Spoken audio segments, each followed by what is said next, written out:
Hello, welcome back to the Sunday Serving channel, where you come for your weekly dose of hope and truth from the gospel. And today I'm going to add freedom. You come for freedom. Why? Because today is July 4th, Independence Day. Happy Independence Day. That is if you live in America. But freedom, that's a great topic. What is freedom? Freedom is something we all long for. And all of history of mankind has been a search for freedom, a war, many fights for freedom, campaigns for true freedom and justice. You know, if you think back to the beginning of Genesis, the Garden of Eden, where the first man and woman were, Adam and Eve, they were free. They were free to take care of the garden. God gave them a beautiful garden, must have looked like this, told them to eat of any of its fruits. And they had freedom to choose right and wrong.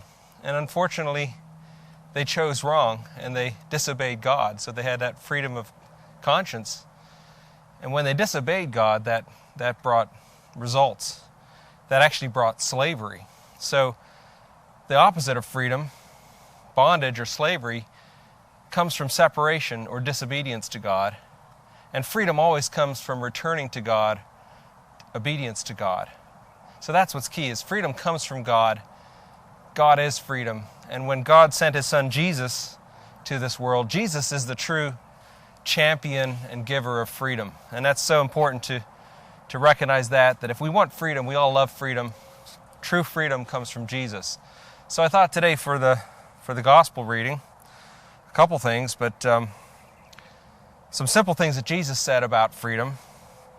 He said in John 8, "And you will know the truth, and the truth will set you free." So it's truth that sets us free more than any other constitutions or guarantees of freedom. We should appreciate freedom under law, freedom under government, appreciate the founding of this country, where in our Constitution it says that all are created equal in the eyes of God, and that everybody's free to pursue life, liberty, and the truth of happiness. That's all wonderful and beautiful, should be celebrated. But true freedom comes from God, comes from Jesus. And Jesus also said, John 8:36, "So if the Son sets you free, you will be free indeed." And then there's that story where Jesus began His ministry. It's recorded in several of the Gospels, but I love it in the Gospel of Luke. After He was baptized and He was in the wilderness and fasted for 40 days, tempted by the devil, and He began His ministry.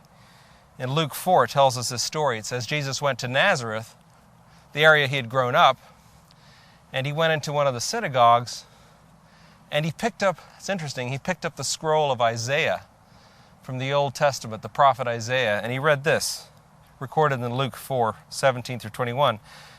"And the scroll of the prophet Isaiah was given to Him, and He unrolled the scroll and found the place where it was written." So here He's quoting Isaiah. Imagine that, His first teaching in a synagogue. "The Spirit of the Lord is upon me, because He has anointed me to proclaim good news to the poor. He has sent me to proclaim liberty," freedom, liberty, "to the captives, and the recovering of sight to the blind, to set at liberty those who are oppressed, to proclaim the year of the Lord's favor." So much beautiful words about freedom and liberty from the prophet Isaiah. That's what Jesus chose to preach about, but He's talking about Himself. Who brings that liberty, that freedom from fear, from sin, from captivity? It's Jesus. And then He rolled up the scroll and gave it back to the attendant and sat down. Imagine people what's that all about, right? "And the eyes of all in the synagogue were fixed on Him, and He began to say to them, 'Today this scripture has been fulfilled in your hearing.'" So He was bold enough to tell them that the scripture is fulfilled of Isaiah in Jesus beginning this ministry of bringing freedom. Freedom from sin, freedom from fear, freedom from sickness and death that comes through Jesus, through love, through obedience to God. And of course, the rest of the Bible we can read. There's a lot about freedom.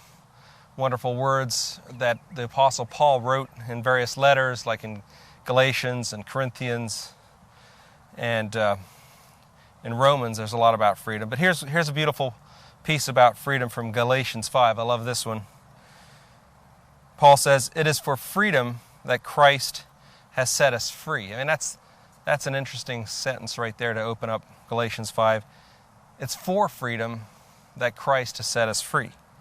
"Stand firm then, and do not let yourselves be burdened again by a yoke of slavery.